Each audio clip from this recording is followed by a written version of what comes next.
Hi everyone, I'm Bandit.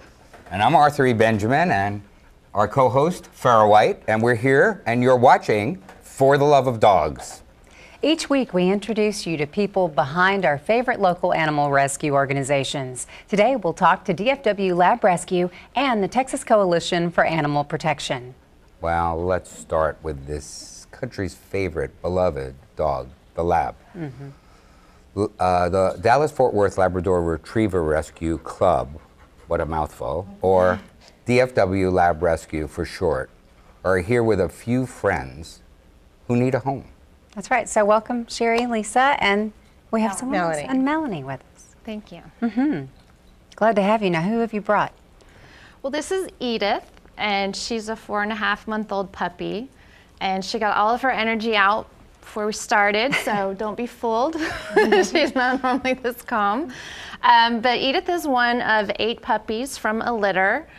She's named after the characters in Despicable Me, so the whole litter was named after the characters from that movie. And she was found under a trailer along with her litter mates, her mom, and 2 other labs. They were found kind of fending for their own.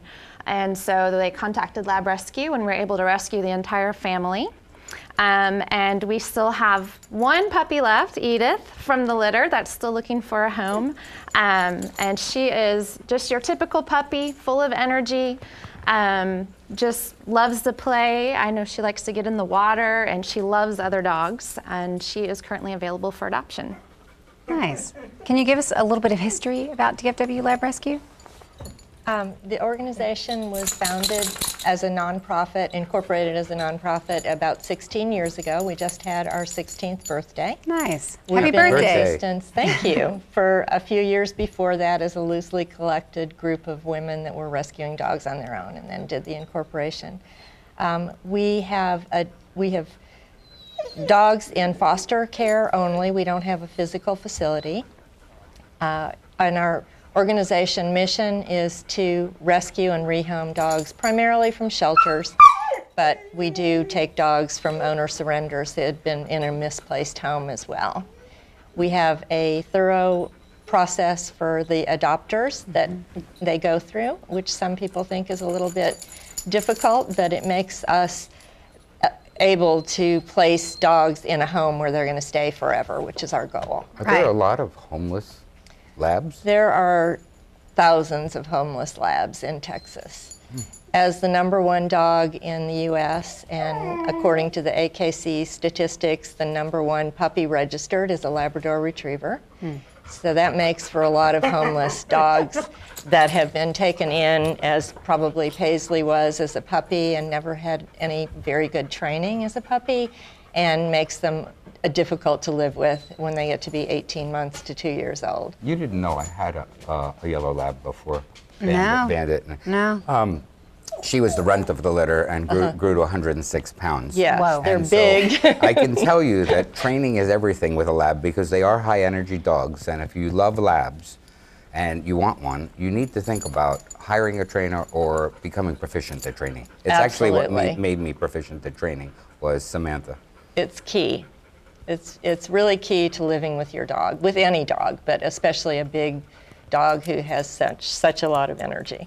So, and that's probably one of the reasons, I'm guessing, that it's so important to find the right person to screen that person that's adopting, just to make sure they know what kind of animal they're actually getting. Because you think, oh, I want a lab, because everyone has a lab, right? You're right, #1 dog. But I guess there are some elements in the size and the energy. God, goodness knows that movie And they should. explored. And they shed. You know, they have a lot of a lot of things. There's but- things people don't think about before they exactly. go out and get that lab puppy. Which is why we make the process last for an adopter from 2 to 3 weeks at least, probably, by the time they go through the process, so you have time to rethink it. You're not buying it or adopting it on the spur of the moment because it's so cute. Yeah. It really is a lifetime commitment, and that's what we want our adopters to make, is a lifetime commitment to this dog. So do you have a lot of labs available at the moment? We have 42 labs in our program right now. Typically, we have 40 to 60 labs, and they're Many of them are available, about half of them are available and half are coming soon. So when they're coming soon, they're still under care for health reasons or they haven't been in the foster home. We require that the dog be in a foster home for 12 days before they're available. And that enables us to know the pattern of the dog and what they need. For instance, Paisley, whom we didn't get to introduce, has some separation anxiety. So she is very frantic if she can't see her mama and needs a home that can work with that kind of. She needs a strong crate and probably a person that's home a lot of the time in order for her to be successful in a home. It wouldn't be a dog that you could leave alone for 12 hours a day while you went to work. Or another animal. Or another animal, right. She loves other animals, she loves children. She just needs to have someone, some human in sight. How many labs do you think have you had come through this year? We have rescued and adopted 242 labs already this year. Wow. Congratulations. So our goal for this year was 300, and we'll probably exceed that goal depending on our funding and the foster homes available, which is always key to our organization. How much do you figure it costs you to take in the average lab, process it, and place it? Our average lab cost last year was $655, and we charged $275 for an adult lab and $350 for a puppy. So as you can see, we have quite a big shortfall, and all of that money comes from our fundraising and our donations. And how often do you do fundraising? Do you have fundraisers, like an important fundraiser you do every year? We have probably a lot of small fundraisers, but our two biggest fundraisers are the race, which just occurred last weekend. Nice. And How was made that? over $10,000. Great. And great. our Sporting Chance Golf Tournament, which is coming up October the 6th. So where is it being held? The tournament's being held at Tour 18, which is in Flower Mound. And this will be our 19th year to have the golf tournament. It basically was started from the time our organization was founded. So it's a really unique event in that you get to not only play golf, but we have dogs that have been adopted out through our program on different tees throughout the golf course, which makes it really fun for the golfers to be able to see the dogs that have been rescued as a thank you for their participation. What do you do about the balls that disappear before they get in? Yeah, I was going to say. Yeah, it's hard to keep the labs out of the water. But yeah, it's a really unique event, and this will be our 19th year, and we're still looking for players. There's still open spots. In addition to being able to play, to support the tournament, you can also sponsor. There's a number of different sponsorship levels that we have. And in addition to the golf tournament, we also do a silent auction. So we have a number of great items that range anything from dog-related items to sports packages and gifts and accessories and all kinds of stuff. Great. So it's another way So to raise money. if you're not busy on October 6th, we want you to get involved and visit golfforrescue.org for more information. Golfforrescue.org for information. Yeah, or you can visit dfwlabrescue.org and they'll give you more details. There's still more to come today on For the Love of Dogs. Meet the folks behind the Texas Coalition for Animal Protection next. And then later, our rescue story of the week. So don't go anywhere. We'll be right back.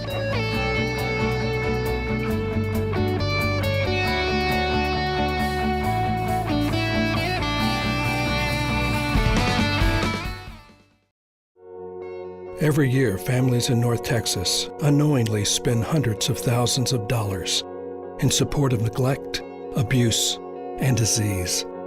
When you buy a puppy from a parking lot or flea market, you could be supporting the cruelty of puppy mills that profit from dogs bred in abusive conditions. Help us stop the cycle. To learn how, go to spca.org/no-puppy-mills and take the Puppy Pledge. My name is Teresa. This is Scooter. My name is Amber. This is Duke. I'm Dr. Dixon, and this is Annie. I'm Emily. This is Jackson. I'm Kelsey, and this is Skittles. My name is Miko. This is Chloe. My name is Ty. This is Callie. My name is Tamar. This is Simon. My name is Renee. This is Snowball. My name is Dr. Miller. This is Fletcher. My name is Eric. This is Sport. My name is Stacy, and this is Britches. And I'm a pet lover first. And I am a pet lover first.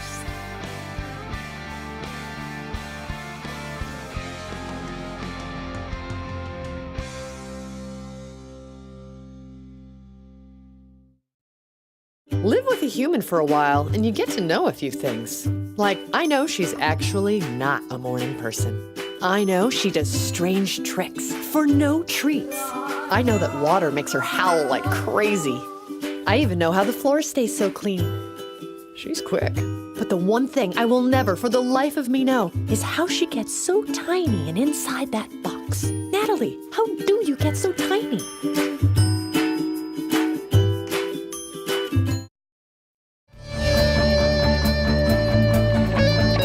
Welcome back.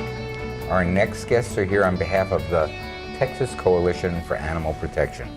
The organization specializes in offering low-cost services to those who qualify for assistance.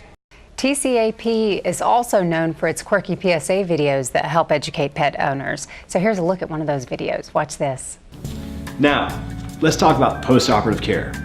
Let me introduce you to Jack, and we're here to talk to you about how to take care of your pet after the surgery. What? It's okay, buddy. We did the right thing. Now that we're back home, your pets will be going through what we call the loopy stage. They'll be less coordinated and less active than usual.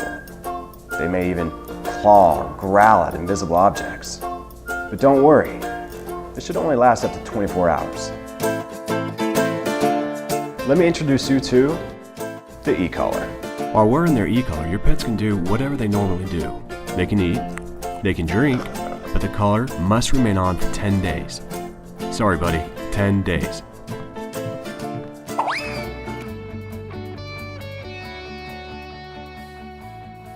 Joining us today from TCAP are Jessica Smith and Robert Knox. They're both with the Texas Coalition for Animal Protection. Welcome. Thank you. So that video was really funny and probably pretty effective. Have you been getting good responses? We have. Yes, definitely. And we definitely decided to go with humor, especially with post-operative care, because it's very important that people remember at least the essential services or the essential things that they need to do for their pet for the 2 weeks following their surgery. And we believe that humor was definitely the best way to help them remember. Because what percentage of people end up not using that collar as long as they're supposed to? God, I couldn't tell you, but I mean, you have one, they walk out the door with the e-collar and you really can't tell if you're going to be using it that entire 2 weeks when they need to be, while that incision's still healing. Because I guess if the puppy's messing with that incision, then they end up having to come back. They pull out the stitches, yeah. They pull out the staples, they get infections, and they're really not fun to wear. So you really hear that, do their job. people? Your dog needs that collar on. Keep the collar on your dog. Well, how long has TCAP been helping the community? Oh, we've been helping the community for almost 11 years now. Actually, November is going to be our 11th birthday. Nice. So definitely we're very excited about that. It's coming around the corner. Why are TCAP services so much cheaper than other veterinary services? Well, our services are more affordable simply because we are a nonprofit, but on top of that, all of our services and items are actually priced separately. We don't package anything together because we don't want our customers to be forced to buy something that they don't need or don't want. Except for those collars. They have to buy those collars. Well, and Jessica, I understand that your clinics have seen major improvements lately. We have. Recently, this last February, we moved our Fort Worth clinic across the street on Westport Parkway. It's now about twice as big as it once was. Nice. And we've also completely renovated our Denton and Burleson clinics. We want to make the clinics bigger and more professional for our clients. Yeah, well, that would be great. What are the organizational goals of TCAP? Well, it's really our goal as an organization to significantly reduce animal overpopulation, and we want to provide compassionate spay and neuter services as our way of getting to that goal. currently, we actually are approaching that goal from that perspective. We provide high quality but low cost spaying and neutering and vaccinations. And really, as a result, you do see a significant reduction in the number of unwanted litters out there. And through our low prices, we really want to reach out to the customers who have always been using price as sort of like an excuse to not go out and actually get this taken care of for their pets. And now that's no longer a barrier. And tell us a little bit about this feral cat initiative. We coordinate an effort between the City of Fort Worth and local feral cat colony caretakers. We try to work with the TNR, which is the Trap, Neuter, Release for feral cats, and the City of Fort Worth. And it's really trap, neuter, inoculate, and release, right? Yes, definitely. So let's get the elephant in the room out of the way. There's this whole group of the wildlife community that believe keeping feral cats out in the community harm the birds and changes the eco balance. And how do you address that, or how do you think about that? It's if you are trapping and neutering and spaying these feral cats and releasing them, it's actually more cost effective than having to euthanize them. It's very hard on animal control staff having to euthanize them, and so it's just overall we think it's better to get them sterilized and release them, and that way you're getting the population down and not having all those cats out there. Are TCAP veterinarians trained? Do you guys do certain training, or is it? Definitely. We don't use any students. All of our veterinarians are professional. They're licensed, experienced. They're very experienced in the wellness care of animals. Do you have people that come and intern for you? We don't. Okay. No, we don't. Are they volunteers? They're not volunteers either. Our veterinarians do about 32 to 45 surgeries per day. Wow. So very experienced and trained. Yeah. And we also have our veterinary assistants and veterinary technicians who are trained by our senior staff, and if they are not licensed or certified, then we offer that program through the TVMA to get them licensed and certified. That's great. How do you focus on efficiency? Well, as she said, we do 32 to 45 surgeries per vet per day. And on top of that, we see around 250 animals in a single given day. Those are animals that are coming in for surgery and coming in during our vaccination hours. So really, we have to focus on efficiency in order to meet that demand. So you just have that down, that process of yes, moving exactly. those animals through It comes down to the process. And first off, it starts off by hiring individuals that have enough experience to work with. Right. And then at that point, we introduce them to our process that ensures speed without sacrificing the quality or compassion that goes into caring for each animal that comes in our door. How do you add that compassion and that care to what would normally be thought of as an assembly line? I guess that would be you. Well, we're not an assembly line. We try to take care in each animal, every animal, personalized care, and we also, from the moment that we walk them into the door, keep a very close eye on them and care for them very closely until the point they leave. Yeah. So how many animals has TCAP serviced? Since August 31st, TCAP has sterilized over 169,000 animals. Wow. We have also provided over 212,000 rabies vaccinations Over what to period animals. of time? For the last almost 11 years now. Yeah. Wow. Yeah. So That's it's great. a pretty good number. Making a dent in Fort Worth, for sure.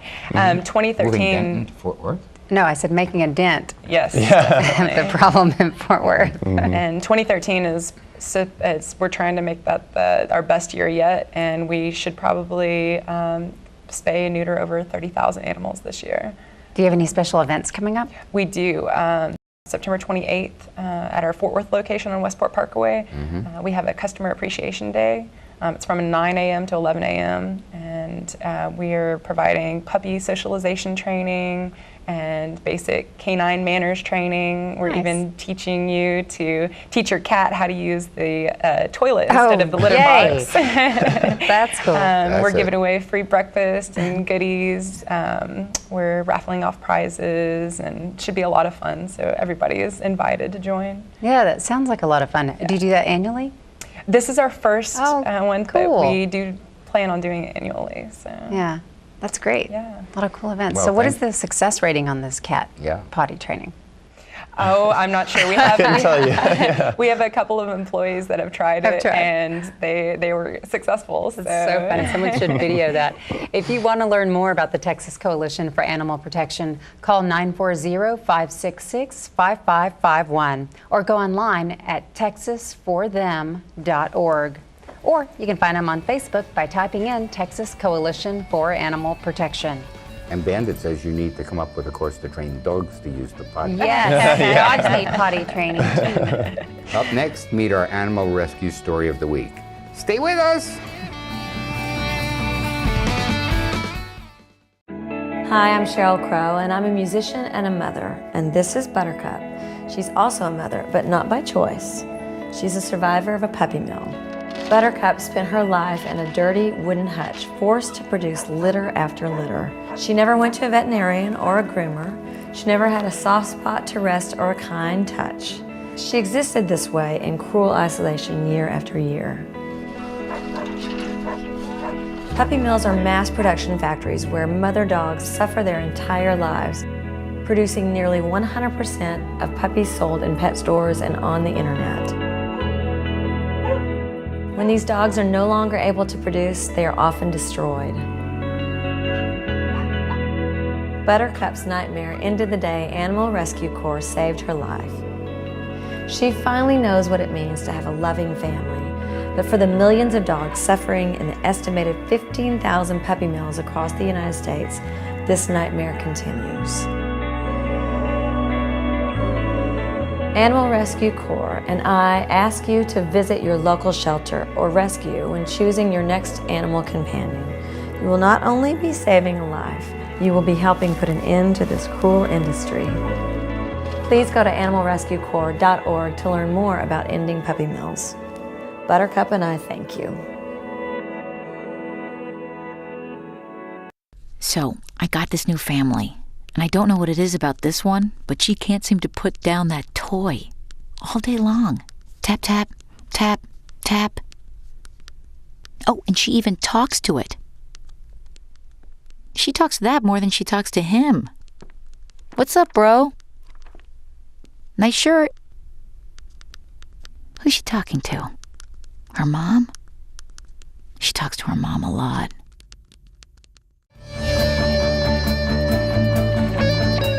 You're watching For the Love of Dogs. I'm Farrah White. And I'm Arthur E. Benjamin. And this is the part of our show where we tell you about a great animal rescue story. This one comes from DFW Lab Rescue. Sherry Levin is back along with Tim and Angie Platt and their dog, Roxy. Welcome to all of you. Thanks for having us. Thank you. Sherry, can you give us some background on Roxy? Yes, Roxy is one of a litter of puppies. Her story is fairly typical. The mother, her mother was taken to Fort Worth Animal Shelter. She was actually impounded when the owner was arrested, and they took the dog to the shelter. She was very pregnant. They called us and asked us to come and get her. So we took her to our vet, who actually ended up taking the pregnant mama home for the weekend and delivered her puppies for us at home, at her home over the weekend. Wow. So Tim, when did you first hear about Roxy? When did I first hear about her? Well, we were contacted DFW Lab Rescue to be, to adopt a dog, so they came and visited our home and so forth. And how many dogs had we visited with? 3. 3. And she came to our house to visit and meet us, and met our dog Tex. And they had a hard time getting her out of the yard because they bonded instantly. So we knew that she was the one who was going to come to our house. Tex hadn't bonded with any other dog. So it was really nice to see him. He had lost his friend, his best friend named Dallas. And he had almost gone into a depression and met Roxy, and he bounced back, and they have been inseparable. So love at first sight? It was. Brother and sister love. Yeah. Oh, nice. And what about with you?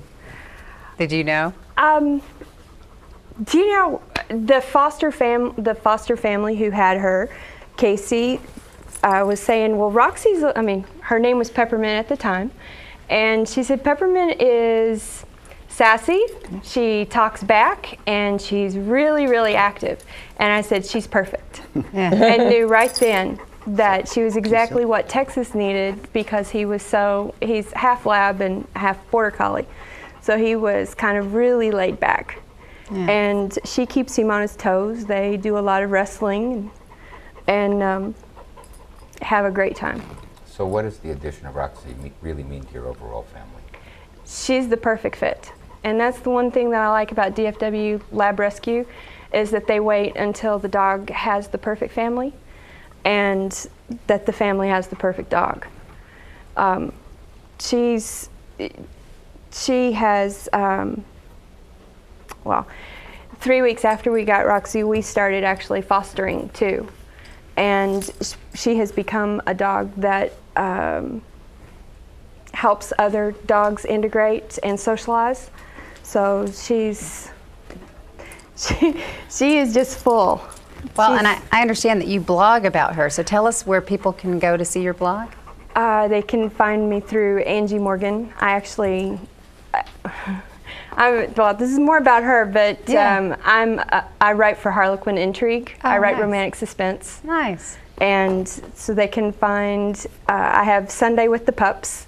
Cool. So Sunday features a different picture that we've experienced with the dogs every week, and sometimes they get into mud puddles, and sometimes they're featured all week long because of the great rolling in the mud. Yeah. Well, thanks to Sherry, Kim, Angie, and for sharing Roxy's story with all of us and our viewers. And thanks to DFW Lab Rescue and Texas Coalition for Animal Protection for all you do for the animals here in Dallas-Fort Worth. Remember to keep up with For the Love of Dogs online at AmericanDogRescue.org, or follow us on Facebook, YouTube, and Twitter. Well, for all of us here at For the Love of Dogs, Bandit says, thank you for watching, and we'll see you next time.